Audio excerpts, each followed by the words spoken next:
Hello दोस्तों, नमस्कार। आज हम प्रोएक्टिव प्लेटफार्म पर आप सभी का स्वागत करते हैं। देखिए, आज एनिमल किंगडम की जानकारी करेंगे।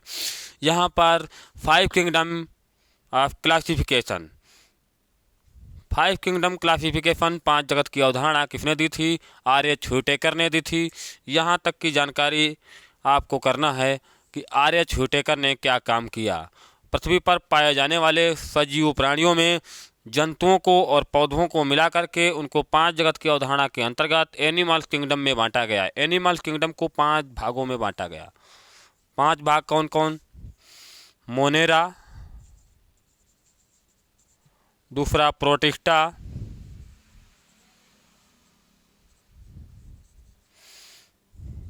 फंजाई फंगी, प्लांटी,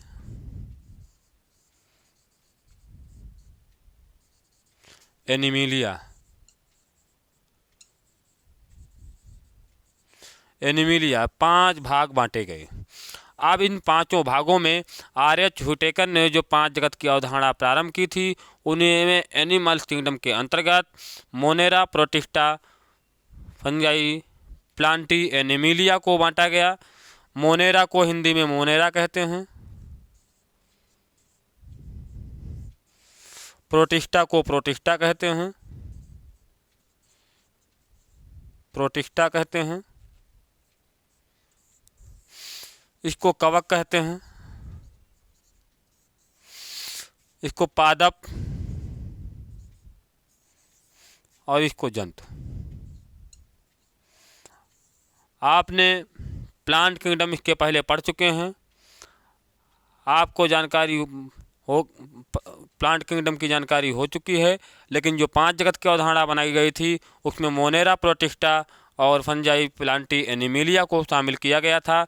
अब मोनेरा में कैसे जीव रखे गए, यहाँ तक जानकारी करना है। मोनेरा के अंतर्गत कैसे जीव रखे गए? जो प्रोकैरियोटिक सेल जिनमें पाई जाती थी, जिनमें प्रोकैरियोटिक सेल पाई जाती थी, उनको इसमें शामिल किया गया। प्रोकैरियोटिक सेल पाई जाती थी लेकिन क्या था? एक कोश की थे। कैसे थे? एक कोश की थे, एक कोश की जीव थे, एक कोश की जीव थे। और क्या था इनमें? केंद्रक नहीं था, केंद्रक नहीं था, कोशिकांग का भी अभाव था, कोशिकांग का अभाव, कोशिकांग का भी अभाव था, कोशिकांग भी नहीं पाए जाते थे। एग्जाम्पल कैसे कैसे जीव थे? जैसे कि इसके अंतर्गत बैक्टीरिया आता है जिसको जीवाणु बोलते हैं, जीवाणु, नीली हरी शैवाल आदि इसमें शामिल किए गए। और भी जीव हैं इसमें। प्रोटिस्टा में क्या किया गया? प्रोटिस्टा में यूकैरियोटिक। कौन से? Eukaryotic, eukaryotic cell. लेकिन वो कैसे थे? इसके अंतर्गत भी एक कोश की जीव, यूकैरियोटिक सेल वाले एक कोश की जीव, एक कोश की जीवों को शामिल किया गया। एक कोश की जीव को शामिल किया गया। इसमें कौन से जीव थे? अमीबा, पैरामीशियम था,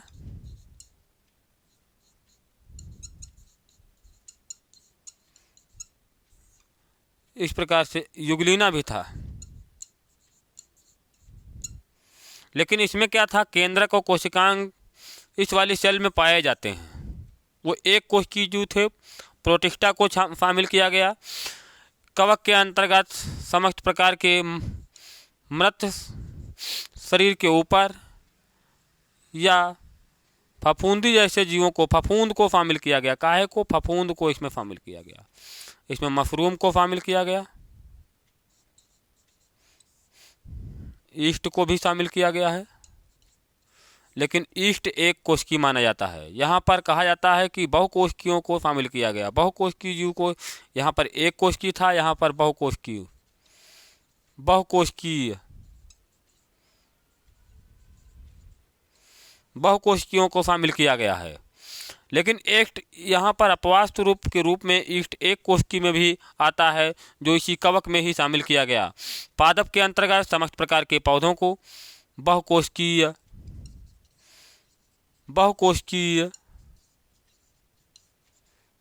पादपों को शामिल किया गया। जितने पादप थे सबको इसमें शामिल किया गया। इसमें क्या था,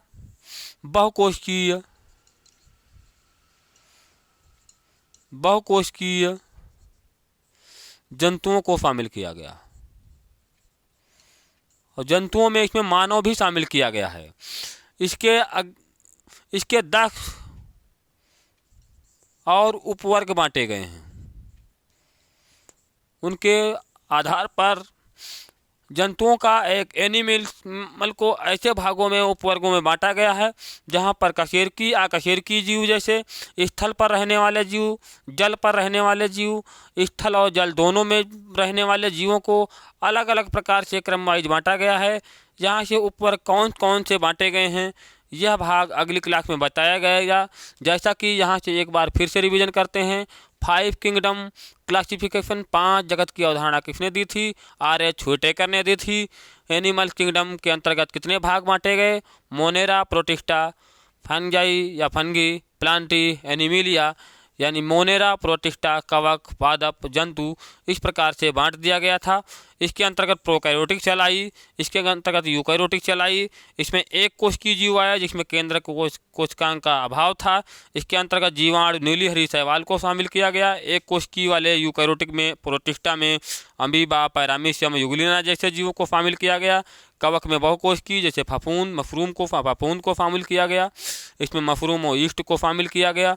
इसमें पादप में बहुकोशिकीय पादपों को शामिल किया गया। जंतु में बहुकोशिकीय जंतुओं को शामिल किया गया। आज तक यहाँ के बायोलॉजी में जो एनिमल किंगडम के बारे में आपको जानकारी हो गई होगी। ये बेसिक क्लास आपको बताई जा रही है, जो कंपटीशन लेवल से लेकर के हाई लेवल तक, उच्च लेवल तक की शिक्षा के लिए कक्षा 6 से लेकर उच्च शिक्षा तक के भी छात्र इसमें जुड़ सकते हैं। आप लोग एक बायोलॉजी के या कंपटीशन लेवल की क्लास पढ़ने के लिए विभिन्न विषयों के क्लास इस चैनल के माध्यम से आपको पढ़ाए जाएंगे। इसमें अपने साथियों और मित्रों को जोड़ने का प्रयास करें। इस क्लास को अन्य मित्रों में शेयर करने का भी काम करें या अन्य लोगों को जोड़ने का काम करें, ऐसा आपसे आशा की जाती है। धन्यवाद।